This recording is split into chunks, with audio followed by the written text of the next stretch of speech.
First of all, do I think Harajuku is dead? No. Hello Confetti Club, it is Pixie, and today I just want to talk about something that has been quite the hot topic recently in the international J-fashion community. At least all of the posts I've seen so far have been from English-speaking people, even though some of them do reside in Japan. And that is on the ending of FRUiTS magazine, KERA magazine, and the Gothic and Lolita Bible.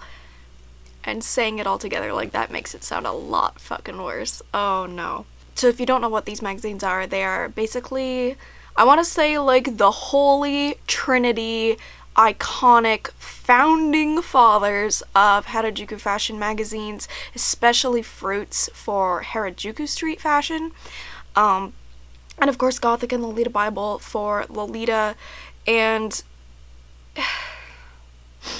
I never purchased these magazines physically. I looked into getting a GLB whenever I was in Lolita, but I never really did just because they're so expensive to get overseas. But a lot of people are freaking out because they think that this is marking the end of Harajuku fashion as a whole. Just, it's over. Done. Like, put a bow on it. Fuck it. Over. And I have no notes or script or anything. I probably should have written notes, but I just really want to talk to you guys because this is definitely alarming and concerning, and it's easy for people to see headlines saying like death, end, last one, over, and to just like start sobbing and freaking out. But we really do need to recognize that there are a lot of different factors that do go into this, and this, by the way, is all coming from the perspective of a Canadian girl who's only been to Harajuku once, which was like a couple weeks ago.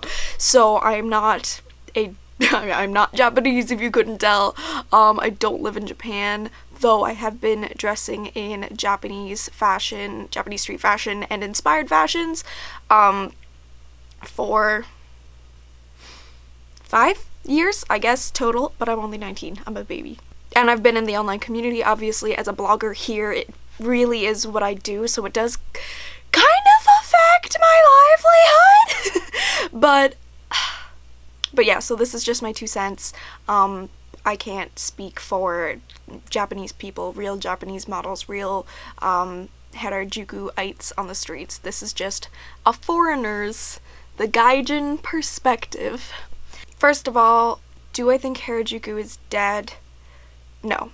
Do I think it is in a concerning and a bit of a rough spot?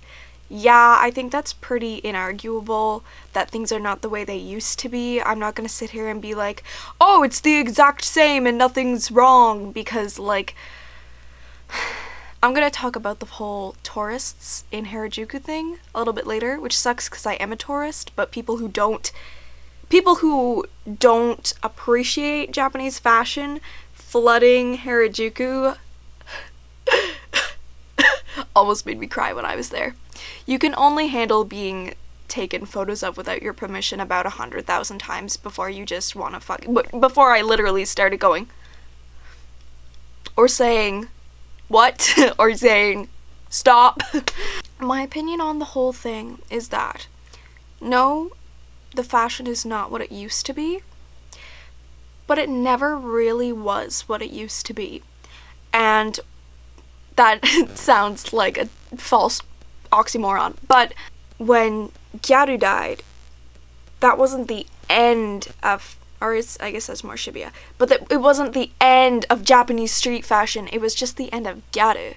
And whenever Decora kinda died, people do wear that a teeny tiny bit more, but whenever Decora kind of ran out, that wasn't the end of Harajuku fashion, that was the end of Decora. And same goes for like Fetty is definitely not what it used to be. It's incredibly popular in the West, at least among J-fashion communities. A lot of people seem to lean towards Fetty, but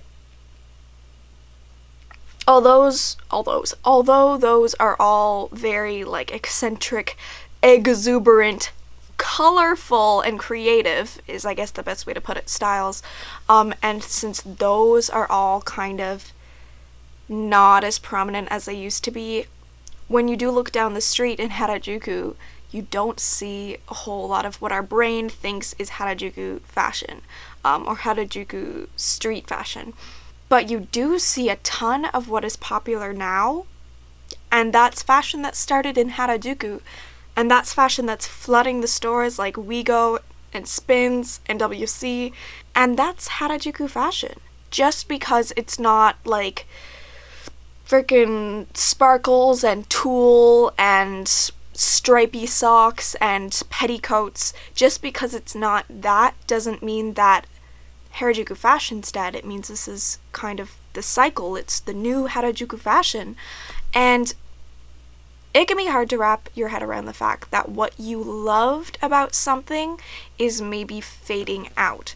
And I'm not saying that, like, fairy case dead, it's all over, pop kawaii, over, fuck it, because there are a ton of stores like WC, watch my Harajuku vlog, there's a ton of beautiful, colorful, amazing stores, but do you see those people on the streets? Yeah, but not that many. And I expected to see like zero with the way the media was painting it.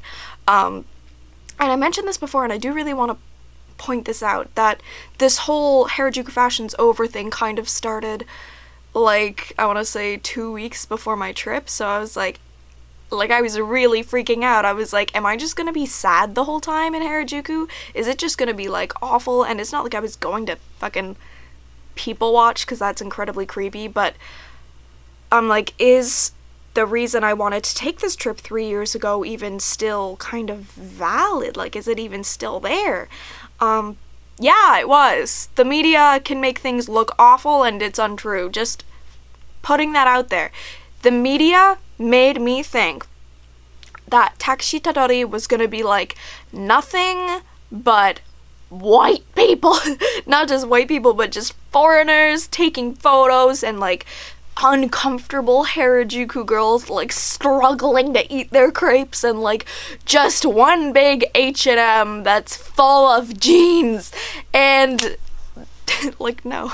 And of course that's an exaggeration, but like it really does make it seem like there's nothing special about Harajuku anymore, and that is so incredibly false and such a nasty thing to put in the media just so you can get a catchy clickbait fucking title. It's really disgusting. And the main thing that a lot of people seem to be arguing, and I do argue this as well, is that what is the common theme with these three things? Print magazines.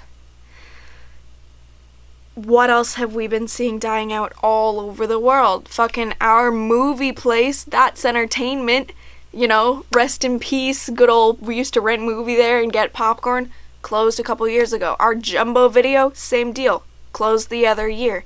Bookstores are dying out, print magazines all around the world are dying out. It really is, I think, in this case, mostly, it's the times, and you have to kind of roll with it, and it really just isn't possible for print magazines to really keep up with the changes in technology now, because it is so much easier. It is so much easier for me to download an app here, or download a movie, or go on Netflix and friggin' go on Crunchyroll, get an anime, rather than like go to a movie store and pay with physical money. But it really is just, you kinda gotta roll with the times, or the times are gonna roll you out, and I feel like that is kind of what happened, at least with Gothic Lolita Bible, because I know that KERA is continuing digitally. I repeat, KERA and FRUiTS, at least, are continuing digitally, so people freaking out, thinking that they're ending because of the death of Harajuku, that's kind of not really valid, because they're continuing digitally. Literally the only thing that they're eliminating is the fact that they have to print it out, because no one buys those anymore. And I know that it comes as a shock, because whenever you see that, like, last publication over, fucking dead, done, over, last, you're like, oh shit, that's because society's falling apart and we're all dying.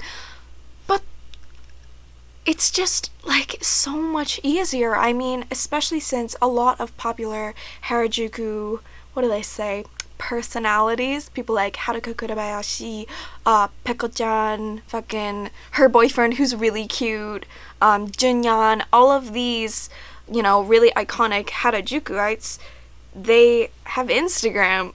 And I follow their Instagram, and they're wonderful and colorful and beautiful, and they're everything that you'd think would Harajuku look like 10 years ago. Same with the Spank Instagram, and all the stores too were super colorful. And sorry, this is kind of all over the place, but another thing that I really thought about too was maybe it's our generation, because I know that it is kind of more of a meme now, at least in the West. I know cultures are different, but at least here with our generation, it really is more common to kind of be more of an introvert and want to stay inside a little bit more, or like just go out with your close friends and not really hit up the town with a margarita, you know what I mean? And I'm definitely like that, which is what made me think of it.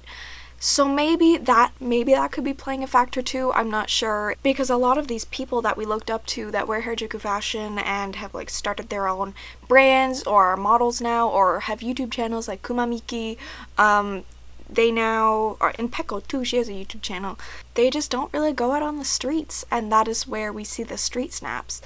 But just because people aren't like literally like strutting it out on the street for the point of being seen, that doesn't mean that the fashion's dead. That means that people have better things to do, you know what I mean?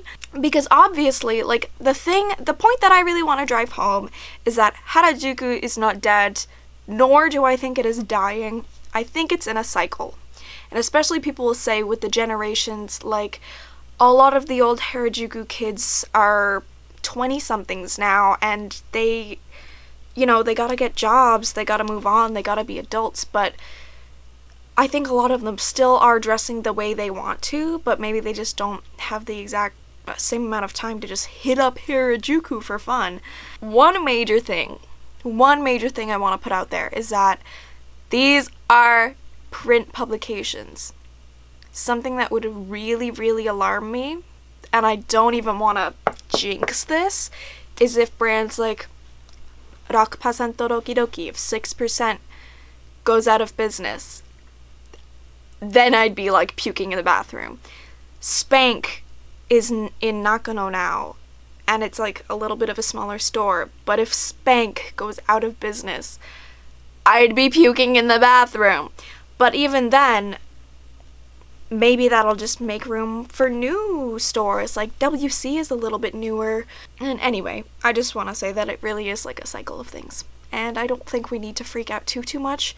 I think that posting your coordinates on Instagram and hashtagging Harajuku fashion is really important. I think that, you know, if you can, shopping online from Harajuku brands is really important.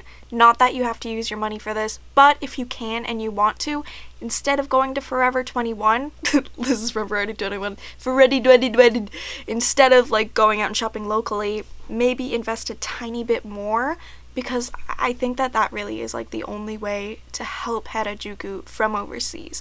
And if you're in Japan, go on the street. I know it's hard when people are taking pictures of you. Oh my god, I want to do a whole video on that. I was ready to kick a person. I started low-key talking back because they were foreigners. Some of them were Japanese, so I'm like, you know better. You live here. You're not even on vacation. Anyway, you guys, I'm gonna shut up. I don't think anyone needs to be super freaking out. I think we just need to kind of bind together as a community of foreigners who do really love and appreciate this, and do our best to do it justice and show it love in a respectful and appreciative way, and really just be the best we can be for this. Because if we all give up now, like, obviously people I think are really freaking out, but I think out of this we might grow bigger is kind of what I'm trying to say. This whole like that Harajuku seems to be doing, I think as foreigners, even though it's not really Japanese street fashion, we can still appreciate the brands and the models and the personalities and the icons and kind of maybe give it a little bit of a love. And that's what I'm trying to do here on YouTube. Even though I'm white as hell and I speak English, I'm gonna show my love for Japanese street fashion as much as I can. And if no one else will keep it alive, if everyone in Japan is like somehow sick of it, I'm still gonna be here in rainbow pom-poms with my puppy surprises. So I love you guys so much, and I will see you in the next video, which is not this one because this one is over. Goodbye!